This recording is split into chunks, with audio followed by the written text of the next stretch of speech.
नमस्कार दोस्तों, कैसे हो आप सब। दोस्तों, वीडियो शुरू करने से पहले मैं एक घटना आपको बताना चाहूँगा। जब मैं छोटा बच्चा था तो उस समय हमारे पड़ोस में रहने वाले परिवार के पास एक तोता था जो हमेशा एक पिंजरे में बंद रहता था। मुझे उस बेचारे पक्षी पर बहुत दया आती थी।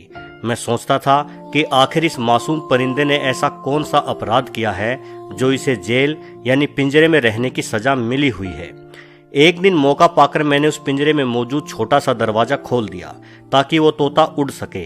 लेकिन मैं ये देखकर हैरान रह गया कि पिंजरे का दरवाजा खुला होने के घंटों बाद भी वो तोता उड़कर कहीं नहीं गया, बल्कि वहीं उस पिंजरे में बैठा रहा। मैं समझ नहीं पा रहा था कि आखिर ये तोता उड़कर भाग क्यों नहीं रहा। आज़ादी उसके सामने थी और वो बेवकूफ़ पिंजरे को छोड़कर जा ही नहीं रहा था। काफी देर तक उस तोते की हरकतों को देखकर मुझे समझ आने लगा कि ये बेचारा पक्षी उड़ना ही भूल चुका है और इसे इस बात का कोई अंदाजा ही नहीं है कि इस पिंजरे से बाहर भी कोई दुनिया है। एक 1.5 फीट चौड़े और 2.5 फीट ऊंचे पिंजरे में अपना पूरा जीवन गुजारने का उसके दिमाग पर इस कदर असर हुआ है कि अब उसे पिंजरे से बाहर जाने में ही डर लगने लगा था। इस घटना से मुझे लगा कि हम इंसान कितने निर्दयी हैं। हमारे पास पंख नहीं हैं, फिर भी हम आसमान में उड़ सकते हैं। कुछ ही घंटों में धरती के एक कोने से दूसरे कोने की ओर जा सकते हैं। और जिन जीवों को भगवान ने पंख दिए हैं, आसमान में दूर तक उड़ने के काबिल बनाया है, उनका उड़ने का अधिकार हमने छीन लिया है। आखिर क्यों? सिर्फ इसलिए कि पिंजरे में बंद पक्षी मीठी आवाज में चहककर गाते हुए आपका मनोरंजन करते हैं, या इन रंग बिरंगे खूबसूरत पक्षियों से आपके घर की सजावट बढ़ती है। समझ नहीं आता कि हम इंसानों के पास सजावटी वस्तुओं की ऐसी कौन सी कमी है जिसे पूरा करने के लिए हमने इन मासूमों की स्वाधीनता को छीनना शुरू कर दिया है। सजावट के लिए महंगे गुलदस्ते, सैकड़ों बल्बों से मिलकर रोशन होते हुए आलीशान झूमर और शानदार गलीचों के साथ न जाने कितनी प्राकृतिक और गैर प्राकृतिक वस्तुएं हम इंसानों के पास मौजूद है। वैसे भी इन रंग बिरंगे पक्षियों की सुंदरता कुदरत ने आपका घर सजाने के लिए नहीं, बल्कि आसमान सजाने के लिए बनाई है। जब नीले आसमान में सफ़ेद बादलों के बीच में से ये पक्षी अपने पंखों को पसार कर उड़ते हैं तो इन्हें निहारने का अपना ही एक अलग आनंद होता है। अगर आपको इन पक्षियों का मीठी आवाज़ में चहचहाना पसंद है तो आप जरा सोच कर देखिए कि ये पक्षी जो उड़कर एक देश से दूसरे देश में पहुंच जाते हैं, वे भला एक नन्हे से पिंजरे में कैसे खुश रह सकते हैं।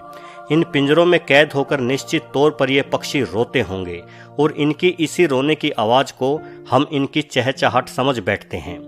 पक्षियों की खासियत होती है कि सूरज निकलने से पहले ही उठ जाते हैं। अगर आप किसी गांव में रहते हैं और अपने घर के आंगन में सोते हैं तो निश्चित इन पंछियों द्वारा हवा में बखेरा गया मधुर संगीत आपके लिए अलार्म घड़ी का काम करता होगा। सुबह उठते ही ये पक्षी अपने इकलौते काम यानी भोजन की तलाश में जुट जाते हैं। दाने, रोटी के टुकड़े, किसी फल के बीज या जो भी इन्हें मिलता है उसमें से कुछ हिस्सा खा लेते हैं और कुछ हिस्सा घोंसले में इंतजार कर रहे अपने चूजों के लिए उठाकर ले जाते हैं। भोजन की तलाश में उड़ते उड़ते कोई छोटी सी चिड़िया भले ही कितनी ही दूर चली जाए, लेकिन वापस अपने घोंसले में आने का रास्ता कभी नहीं भूलती। सूरज ढलने के साथ ही ये सभी पक्षी अपने घोंसलों में वापस पहुंच जाते हैं। प्रकृति प्रेमी के लिए उड़ते हुए पक्षियों को निहारना बेहद खूबसूरत नज़ारा होता है, लेकिन कुछ मूर्ख मानसिकता वाले व्यक्तियों के लिए इन पक्षियों का मतलब सिर्फ उनके घर में सजने वाली किसी सजावटी वस्तु के समान है। उन्हीं मूर्ख लोगों के लिए इन पक्षियों को शिकारियों द्वारा जाल बिछाकर पकड़ा जाता है। इन्हें पकड़ने वाले शिकारी एक पल के लिए भी ये नहीं सोचते कि इन पक्षियों का घोंसले में कोई इंतजार भी कर रहा होगा। अगर किसी शिकारी जानवर की तरह भोजन के लिए पक्षियों का शिकार किया जाए तो भी बात समझ में आती है, क्योंकि ये प्रकृति का जीवन चक्र है। जंगल में बिल्ली जैसे अनेकों जानवर पक्षियों का शिकार करते हैं अपनी भूख मिटाने के लिए, लेकिन पक्षियों को सिर्फ इसलिए पकड़ना ताकि हम उन्हें पिंजरे में कैद रख सकें, उनकी आज़ादी को छीन सके, ये बात तो मेरी समझ से कतई बाहर है।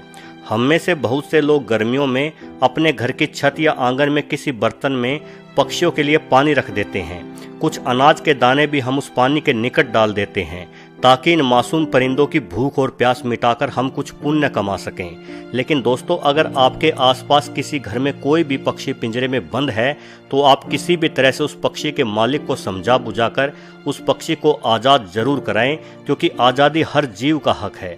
और अगर आप किसी मूक जीव को आज़ाद करा सकते हैं तो इससे बड़ा पुण्य का कार्य तो कोई हो ही नहीं सकता।